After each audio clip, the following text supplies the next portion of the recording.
Vincent van Gogh, one of the world's most famous painters, yet many people don't know that much about his life or background. When the name Van Gogh comes up, what do you think of? Most of us recognize his paintings, especially things like this one here, titled Starry Night. And a common but overly simplified bio often sounds like this.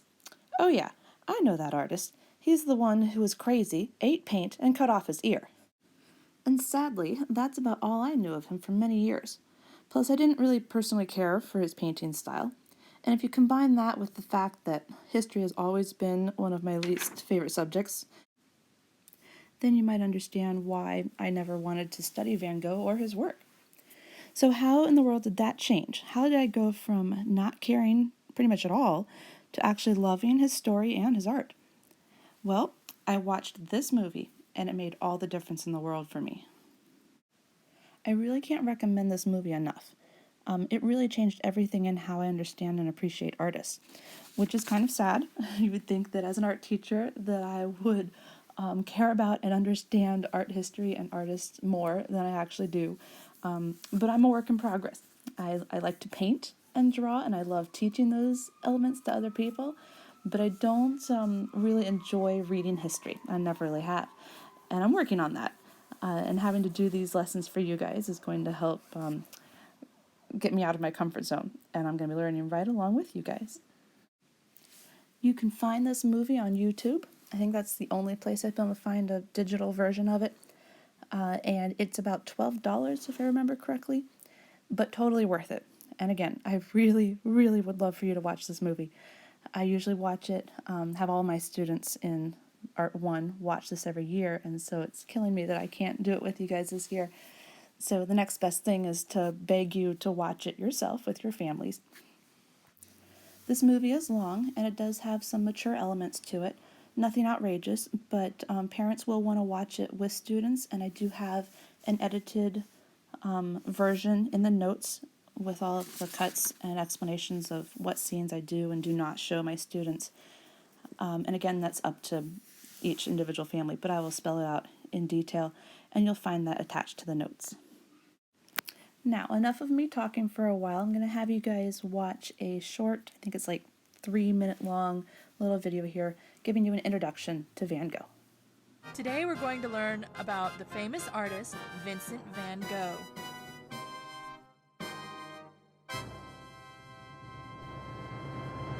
Born in 1853, Vincent van Gogh was a 19th century Dutch painter. Dutch is the word for people from the Netherlands. The Netherlands is a small country in Western Europe.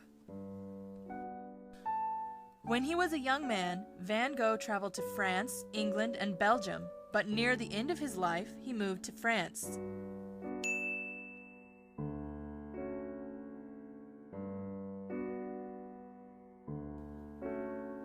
Although Van Gogh began to draw when he was a child, he did not start painting until he was in his late 20s, and many of his best paintings were only done in the last 2 years of his life before his death at the age of 37.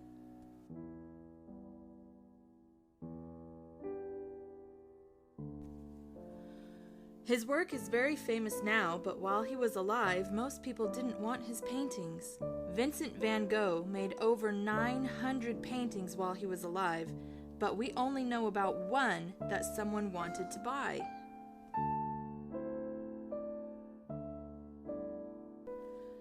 His first really good paintings were dark and serious. At the time, people were looking for brighter, more colorful art. When he moved to France, Van Gogh saw new kinds of art with new, brighter colors. He liked what he saw so much that he started to paint with brighter colors himself right away.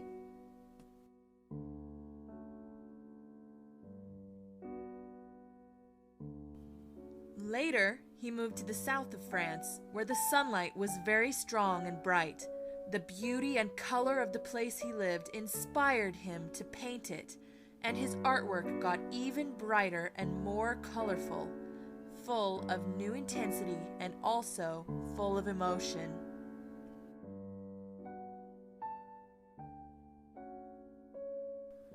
People started to become interested in his new, bright paintings.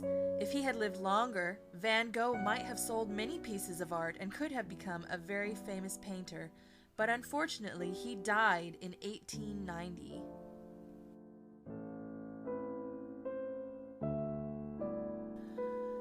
Vincent van Gogh's distinctive style makes it easy to recognize his paintings. His art was something new, a new way to see the world and a new way to paint.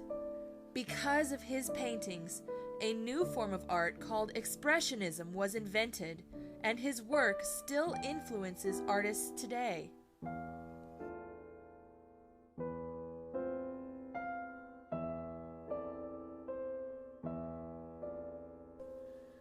He did not live to see it, but today Vincent van Gogh is one of the most famous painters in history. The paintings that no one wanted to buy are now worth millions of dollars, some of the most expensive paintings in the world, and some of the most famous.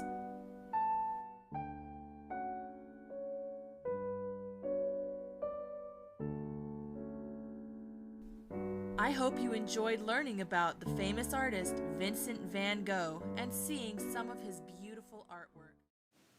Hey, it's Mrs. Litzinger again.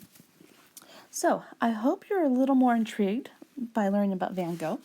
And again, the reason I want you to watch the movie is because little is said in some history books and in like this little video we watched about Van Gogh's upbringing and where he came from and sort of what his passions were in his earlier days.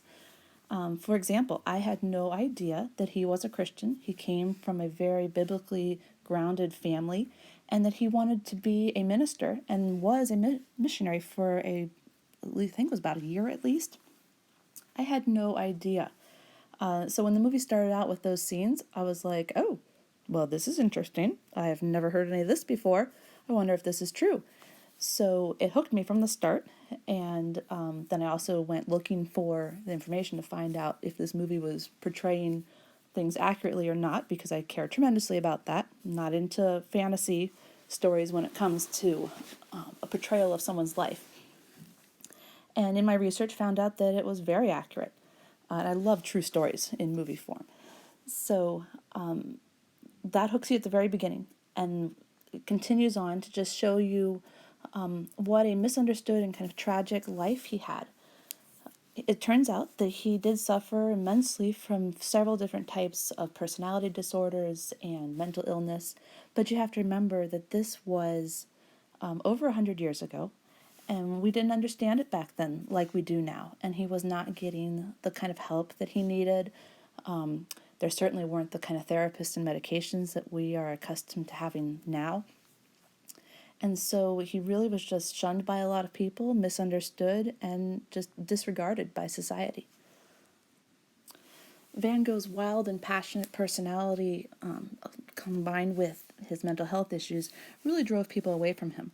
And you see when you study his life and you watch these movies and stuff, it's just this vicious cycle of being calm and sane and just having such a heart to reach out to people who were in need, and he would befriend person after person, and then the relationship would just go south, and it would just crash and burn, and then he would move, he would go somewhere else, and he would try to start over, and it would just keep happening over and over again. Very few people, with the exception of his younger brother, Theo, I believe his name was, his younger brother Theo, with that one exception, not many people stayed with him throughout his entire life. So the first question that always comes up in my class when we're on the subject of Van Gogh is, okay, if he started out as a missionary, just a little quirky, people didn't understand him, maybe he had some mental health issues that weren't diagnosed, how do you go from that to cutting off your ear, eating paint, and being in an insane asylum? I'm like, well, a lot happened to this poor man in his lifetime, and like I already said, he was very misunderstood and wasn't getting the help he needed. But it's too simple to just say that, oh, he ate paint because he was crazy. More likely what we believe happened is not that he ate paint because he was crazy, but he had a very sloppy, chaotic lifestyle. He wasn't good at keeping things organized and clean in any stretch of the imagination. And so he was known for cooking his dinner, for example, in pots that he had mixed paints and turpentine in. And we are talking about highly toxic paints and chemicals, most of which we don't paint with in our classroom, and you can't even buy at the stores half the time anymore. So you look at it that way and realize it wasn't that he started out just being like, oh, I'm going to eat paint because I'm crazy. No, it was more the environment he was in was not healthy. Isolating himself. He was an alcoholic as well. He drank way too much. So you combine alcohol and the paint fumes and then accidentally ingesting some of these things as well because you're not being careful with your cooking and cleaning practices, along with mental health illness. And that's just a big recipe for disaster. The story goes that he cut off his ear after a big fight that he had with another friend and famous artist, Paul Gauguin, who was living with him at the time. They had a very volatile relationship where they were best buddies one minute and fierce enemies attacking each other, full on fight the next. And so it was during one of those fights that Van Gogh also had one of these episodes where he was having a mental breakdown and supposedly cut his ear off somewhere around that time frame. Whether it was like during the fight or after, we don't know. We only go off of the story that Vincent van Gogh told everybody himself, and that he actually mutilated his own ear. A lot of people wonder if that's really what happened, because again, he had such a heart for other people that maybe he didn't want to call his friend out and tell people that it was him, because that would have immediately put the other artist in jail. So there's a lot of things we don't know, and there's a lot of different theories about how that actually happened or how his death came about. There's another controversial story. We believe that he committed suicide because that's what he said he did. He said he shot himself and then he died from those wounds 2 days later. But again, there's a whole list of reasons why we wonder if that's really what happened now. So his story is incredibly fascinating, very passionate, very tragic from start to end. And if nothing else, I hope that learning more about this will open your eyes to those hurting around you and just realize that everybody has a story. Some people hide their hurt and their drama and their pain better than others, but everybody's got something going on. And we ultimately know that Christ is the answer for that, and that only God can take away the things that plague us and redeem our hearts and our lives. And so it's tragic when you see somebody end their life and not be in that place. And so I hope that this would encourage you to just be more open-minded to those around you and to other artists and other things that might seem strange at first, like how I felt when I first started studying and learning a little bit about Van Gogh. I'm like, nah, don't really like his style, don't like his work, story sounds kind of weird. And then when you start digging a little deeper and find out, wow, there is a whole lot more going on than I had any idea. So I just want to encourage you guys to reach out to others, listen to people's stories, show more love and care to the world around you, and always be ready to share the hope that you have as a believer in Christ Jesus. There's a lost and hurting world out there, and they need us as believers to break through that and shine the light. And with all of that, I want to now leave you guys with something fun. You're going to look at this picture for a few minutes, and then right here we go.